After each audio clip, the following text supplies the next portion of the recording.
बिहार विधानसभा चुनाव से पहले बिहार की सियासत में गजब की उठापटक देखने को मिल रही है। देखा जाए तो बिहार की सियासत में इन दिनों गजब का खेल चल रहा है। बिहार में कुछ महीनों बाद विधानसभा के चुनाव होने हैं। इसी कड़ी में सभी राजनीतिक दलों ने बिहार चुनाव के लिए अपनी अपनी तैयारी लगभग शुरू कर दी है। बिहार की राजनीति में इन दिनों दो नामों की चर्चा बहुत होती है। वो दो नाम में से एक नाम बिहार के सीएम नीतीश कुमार का है। इसके अलावा दूसरा नाम तेजस्वी यादव का है।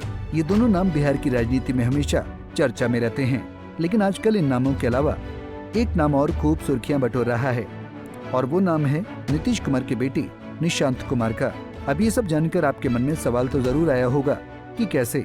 बातों को ना घुमाते हुए आइए आपको पूरा मामला बताते हैं। दरअसल होली के बाद से ही सीएम नीतीश कुमार के बेटे निशांत कुमार की बिहार की राजनीति में एंट्री होने की चर्चा तेज हो गई है। पार्टी नेताओं का मानना है कि निशांत राजनीति में आएंगे और जदयू को आगे बढ़ाएंगे। अब होली के खत्म होते ही जेडीयू की ओर से बड़े बड़े पोस्टर पटना में लगाए गए हैं, जिसमें लिखा है बिहार की मांग सुन लिए निशांत। जानकारी के मुताबिक ये पोस्टर निशांत कुमार की राजनीति में एंट्री को लेकर लगाए गए हैं। पोस्टर में लिखा गया है कि बिहार की मांग सुन लिए निशांत, बहुत बहुत धन्यवाद। पटना में ऐसे एक दो नहीं बल्कि दर्जनों पोस्टर पार्टी कार्यालय के बाहर लगाए गए हैं। इसी कड़ी में आरजेडी नेता मृत्युंजय तिवारी ने बीजेपी पर निशाना साधा। उन्होंने कहा कि जो कयास लगाए जा रहे हैं निशांत कुमार की राजनीति में आने के, वो सच होते दिख रहे हैं। हमारे नेता तेजस्वी यादव तो कई बार कह चुके हैं कि उनको राजनीति में आना चाहिए, लेकिन उनकी सबसे बड़ी बाधा तो बीजेपी है। सुनिए क्या कुछ कहा मृत्युंजय तिवारी ने। जो कयास लगाए जा रहे हैं आदरणीय मुख्यमंत्री श्री नीतीश कुमार जी के सुपुत्र निशांत जी के राजनीति में आने को लेकर के, अब वो सच होता हुआ दिख रहा है।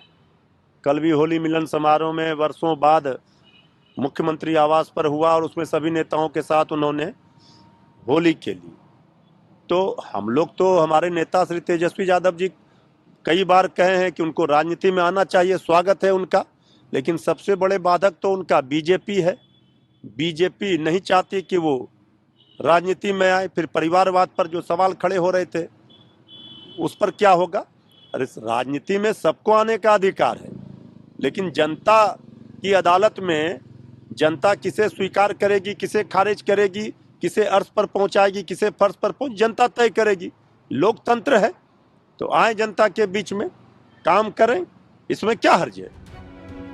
निशांत कुमार ने फिलहाल राजनीति में अपनी एंट्री को लेकर चुप्पी साधी हुई है, लेकिन राजनीतिक हलकों में नीतीश को लेकर अलग अलग अटकलें भी चल रही हैं। आरजेडी नेता इस मामले में जेडीयू और नीतीश कुमार पर तंज कसने में कोई भी कमी नहीं छोड़ रहे हैं, तो वहीं नीतीश कुमार और जेडीयू पार्टी के समर्थक उनके बचाव में भी उतर रहे हैं।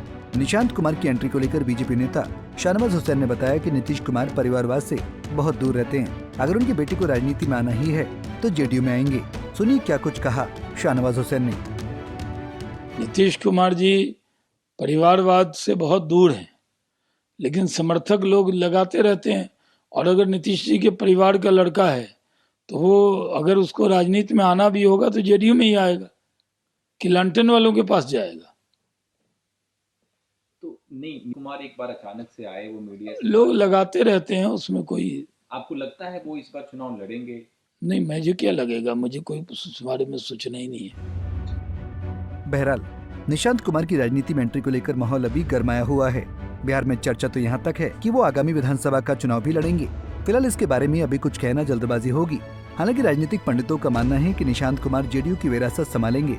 राजनीतिक हलकों में चर्चा है कि निशांत कुमार की पॉलिटिक्स में एंट्री लगभग तय है। इसके लिए अब समय और तारीख खुद नीतीश कुमार ही तय करेंगे। जानकारी के मुताबिक आगामी बिहार चुनाव से पहले ये दावा किया जा रहा है कि निशांत राज्य विधानसभा चुनाव में हरनौत विधानसभा से अपना राजनीतिक करियर शुरू कर सकते हैं, जहां से उनके पिता कई दशकों पहले निर्वाचित हुए थे। हालांकि जब निशांत कुमार से इस बारे में पूछा गया तो उन्होंने इस सवाल से अपना किनारा किया। ऐसे में से लेकर अभी कुछ स्पष्ट नहीं है और न ही कोई पार्टी की ओर से इसका आधिकारिक ऐलान किया गया है। अब निशांत कुमार जेडीयू से अपना डेब्यू करते हैं या नहीं, ये तो समय बताएगा। पर इन सभी बातों में इतना तो तय है कि अगर वो राजनीति में कदम रखते हैं, बिहार की राजनीति में सियासी तूफान आना तय है। Bureau report, Punjab Kesari TV. हमसे जुड़े रहने के लिए हमारे YouTube चैनल को सब्सक्राइब करें और नई वीडियो की नोटिफिकेशन के लिए बेल आइकॉन को दबाएं।